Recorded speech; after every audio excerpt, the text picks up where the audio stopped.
As a coffee drinker, I always find it very challenging to articulate my thoughts with coffee.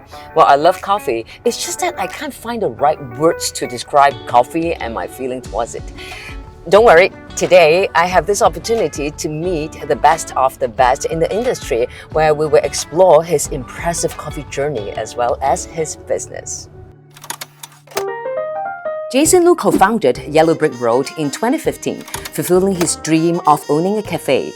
Now, Yellow Brick Road is a place of comfort with some of the best pastries in town.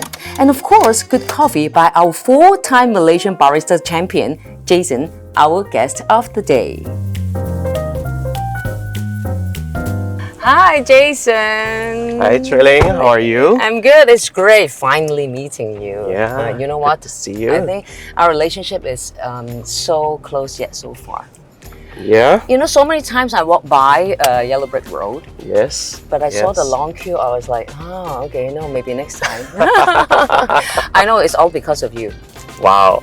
Well, I hope that is. But I think that plays a little bit of part of it as well to attract people over. Mm-hmm. Yeah. I'm sure a lot of people ask you this question is, okay, I feel very precious serving you a cup of coffee.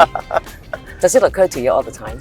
Yeah, it does once in a while, not all the time. But I think specifically to baristas, to people in the coffee industry, sometimes I see they do extra, calibration in order to make a better shot. But I think their intention is always to make sure that coffee is good, which I really appreciate it a lot of time. Well, of course, one-time champion, we all understand, but 4-time champion, don't you think it's a natural born talent? For example, you have this like magic touch to coffee bean or something? Or is it possible for anyone to acquire this skill? Well, I think it's a combination of both, to be honest. Bit of the talent, more sensitive in terms of my palate, to know how to pick up flavors, to understand what are the changes in coffee. That is the natural born talent part. Yeah. So what have you done so far to reach this level of success where most of people don't? Yeah. Well, I think there's a lot of hard work, to be honest, from myself to spend time training, understanding and learning about coffee. So I think it's not entirely talent. Whenever a barista that wants to join a competition, they need to have the will, to want to be good and want to present and share something out there. Then they will really have to work their way through to stand out and be among the best of all the baristas out there. So the first time champion was back in 2013, Yes. followed by 2015 and 2017 and lately 2024. 24. Now, this is the question. Yeah. Hey, if I won the championship, I don't need to go back anymore. Right? Yeah, because I have already claimed the title. What makes you keep on going, trying and trying and trying? I think that's the fear that a lot of people faces, including myself at certain time. But for me, it's a lot about self-challenge and self-improvement. It's not even competing with any of other baristas, It's yourself. but just myself. So that's what really drives me to continue competing. Especially this year, 2024, after 7 years gap from 2017, I actually sort of get a bit rusty, but then I'm always still very much involved in competition. So it took me a very big courage to re-put myself out there on the stage and share my passion. Okay, now you're sort of reconnect again, right? Yes. Reconnect with the competition ground. So the question I ask myself whenever I want to compete is, what's your purpose? What's your objective?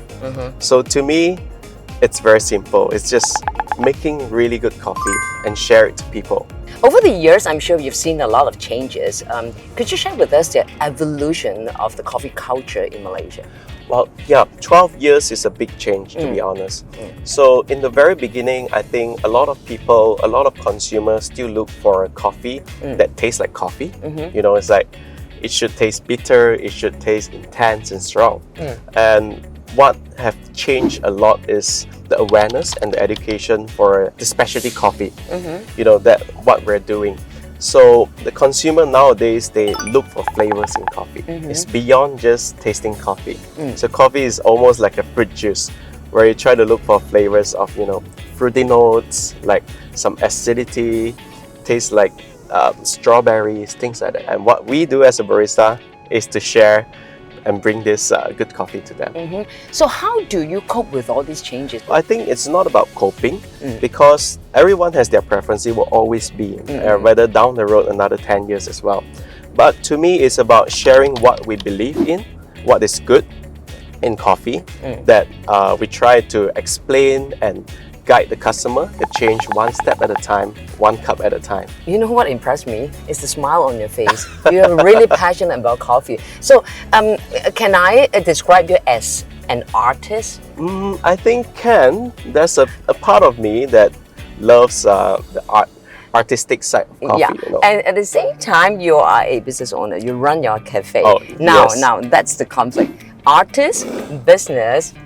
How can you strike a balance in between? Right, a lot of time it's like a clash of titans, you know, because We talk about money, look at the numbers. Right. Oh, I want good products, but the cost is high and the profit margin is lower. very true. Yeah. But I think the industry has changed, to be honest. Being an artist, liking the artistic part of coffee, you know, like all the skills, the little changes that we do, makes a difference into the result. So people no longer value product with just low cost and high value. I think now they value the artistic side behind it, you know, how do we prepare it, what's being done into it, and also the customer experience. So I think the artistic side comes in when we do the coffee, but how we serve it to customer is the business side. As a barista, four-time champion, Yes. do your customers come to your cafe and hey, I want to look for Jason to make a cup of coffee for me? Once in a while they are. Of course, I'm not always there, but I think training the team to make sure that the process, the procedure of making coffee is done right, I think that is key. But there are people that come look for me. So I think now what the trend has changes.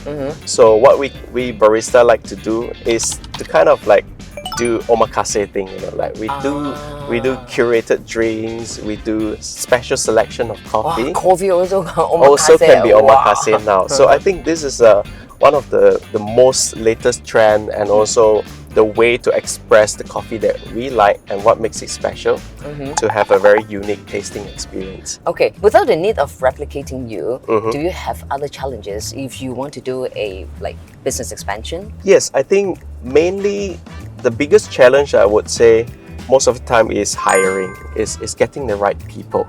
It's the same problem in F&B. I think it's not easy to come by people that are passionate, that are talented, that are really willing to learn.